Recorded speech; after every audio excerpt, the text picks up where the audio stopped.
एक जोड़ा जो और चैज ग्रामीण इलाकों में एक अलग थलग छुट्टी वाले कॉटेज में पहुंचते हैं। जैसे ही वे अंदर जाते हैं, चैज एक बदबू को महसूस करता है, लेकिन जो को कुछ भी अजीब नहीं लगता। चैज देखता है कि देखभाल करने वाली महिला ने फ्रिज बंद कर दिया लेकिन प्लग नहीं निकाला, जिससे रसोई की सतह पर चींटियां फैल गई हैं। जो सामान खोलने चला जाता है, जबकि चैज सफाई करने लगता है। चैज घर की दुर्दशा देखकर और ज्यादा चिढ़ जाता है, जो उसे शांत करने की कोशिश करता है और 9 साल की उनकी यात्रा का प्रतीक एक तांबे का कड़ा भेंट करता है, जो अपनी दवाएं अलमारी में रखता है। तभी चैज सुझाव देता है कि अगर वह नौकरी छोड़ दे तो वे अधिक समय साथ बिता सकते हैं, जो कबूल करता है कि उसे काम करना पसंद है, यह उसे व्यस्त रखता है। चैज निराश होकर कहता है कि उन्हें साथ में और चीजें करनी चाहिए थी। चैज खाना बना रहा होता है, तभी जो का फोन बजता है। जब जो पास नहीं होता तो चैज फोन की स्क्रीन देखता है, कॉल मिक का है। इस बीच जो बाथरूम में होता है और देखता है कि उसका पेशाब लाल हो गया है। बाद में डिनर के दौरान चैज टिप्पणी करता है कि उसे एक नया क्लीनर खोजना होगा क्योंकि उनका मौजूदा क्लीनर जल्द ही मरने वाली है। जो इस टिप्पणी से परेशान हो जाता है और चैज तुरंत माफी मांगता है, लेकिन फिर वे खाने से जुड़े तुकबंदियों पर बहस करने लगते हैं। जो गुस्से में चिल्लाता है कि चैज को हर बहस जीतनी होती है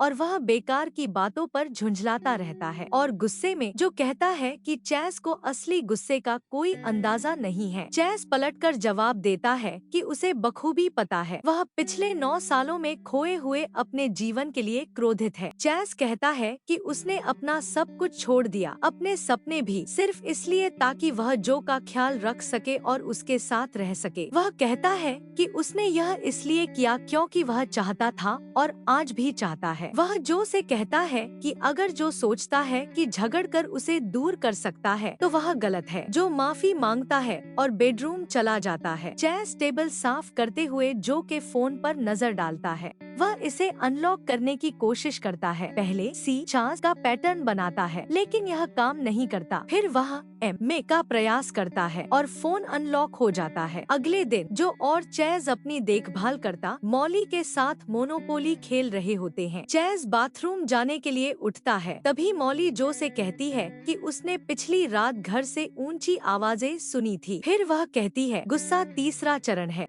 दोहक के 7 चरण होते हैं: सदमा, इनकार, गुस्सा, मोल भाव, अवसाद, पुनर्निर्माण और अंत में स्वीकृति। मॉली बताती है कि जब उसने फ्रेजर को खोया तो उसने ये सभी चरण महसूस किए। वह कहती है कि हर कोई इन्हें अलग तरह से अनुभव करता है, लेकिन जो अकेला नहीं होगा। फिर जो अपने अतीत को याद करता है और बताता है कि वह 90 के दशक में लगभग एक पॉप स्टार बन गया था। जो चुपचाप सुनता है, जबकि चैज अपनी पुरानी यादें साझा करता है। चैज एक बैंड में था और उनका एक गाना हिट हुआ, लेकिन बाद में उन्हें उनके लेबल ने छोड़ दिया। उसने सोलो करियर आजमाया, लेकिन वह असफल रहा, जिससे वह अवसाद में चला गया। उस दौरान वह माईस्पेस पर जाकर अपने प्रशंसकों की प्रोफाइल पर भद्दे कमेंट करता था। वह कहता है कि उसने दुहक के सभी चरणों को पार कर लिया था, सिवाय मोलभाव के, लेकिन जब उसने जो को पाया तब उसने स्वीकृति हासिल कर ली। मॉली कहती है कि शायद यहाँ आना ही उसका मोलभाव करने का तरीका है। चलना, घूमना, यह दिखावा करना कि यह छुट्टी असली है, और यह दिखावा करना कि मृत्यु और जो का कैंसर मौजूद ही नहीं है। जो एक गाना चलाता है जो चैज के पुराने बैंड का होता है और वे नाचने लगते हैं, जबकि मॉली मुस्कुराते हुए देखती है। बाद में रात को जो खाना बना रहा होता है, तभी चैज अंदर आता है। उसके चेहरे पर लोशन लगा हुआ होता है। वह जो को उसकी मालिश देने का वादा याद दिलाता है। तभी जो का फोन बजता है, लेकिन वह इसे अनदेखा कर देता है। चैज जो से मिक के बारे में पूछता है, लेकिन जवाब देने से पहले ही चैज खुद कबूल करता है कि सालों पहले थेरेपी के दौरान उसने एक आदमी को चूमा था। उस समय वह और जो लंबे समय से अंतरंग नहीं थे, और वह उस व्यक्ति के घर जाने के लिए ललचाया था, लेकिन अंततः उसने ऐसा नहीं किया। जो सुनता है और फिर बताता है कि मिक वास्तव में एक महिला है, उसकी मैकमिलन नर्स। उनके बीच की दूरियां मिट जाती हैं और वे सुलह कर लेते हैं। चैस को खुश करने के लिए जो उसका हाथ पकड़कर उसे बाथरूम में ले जाता है, जहां उसने एक खास सरप्राइज तैयार किया होता है। जो ने चैस के लिए एक शानदार कीचड़ स्नान तैयार किया है, जिसमें वह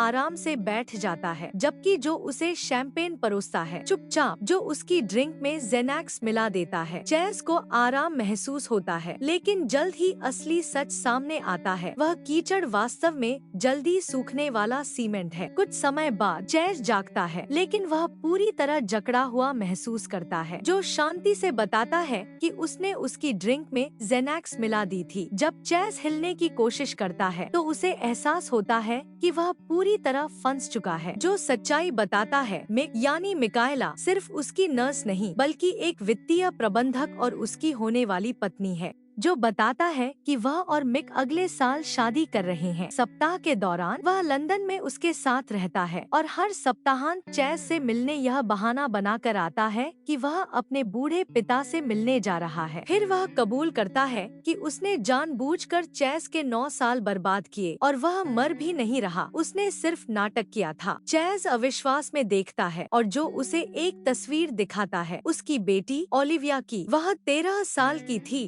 और अटलांटिक 5 की बहुत बड़ी प्रशंसक थी। चैज से प्रेरित होकर उसने गाने लिखना शुरू किया था, लेकिन जब चैज ने उसकी माईस्पेस प्रोफाइल पर लिखा, तुम पूरी तरह बेकार हो, क्यों न जाकर खुद को मार लो, तो उसने कोशिश की। ओलिविया 9 साल तक कोमा में रही और अंत में जो और उसकी पूर्व पत्नी ने प्लग हटाने का कठिन निर्णय लिया। उसने कोई नोट नहीं छोड़ा, लेकिन जो ने सारी जानकारी निकालकर चैज को ढूंढ लिया। जो खिड़की खोलता है और प्राचीन यातना पद्धति स्कैफिज्म के बारे में बताता है, जिसमें शिकार को शहद और दूध से ढका जाता था, जिससे कीड़े आकर्षित होते, फिर चूहे आते और अंततः वह जिंदा खा लिया जाता। घबराए हुए चैज ने मॉली को पुकारा, लेकिन जो उसे ठंडे स्वर में बताता है कि उसने उसे निकाल दिया, ठीक वैसे ही जैसे चैज चाहता था। फिर जो बाथरूम से बाहर चला जाता है और डिनर करने बैठ जाता है। एपिसोड के अंत में चैज फंसा हुआ चीखता है और कीड़े धीरे धीरे अंदर घुसने लगते हैं। चैनल को लाइक और सब्सक्राइब करना ना भूले।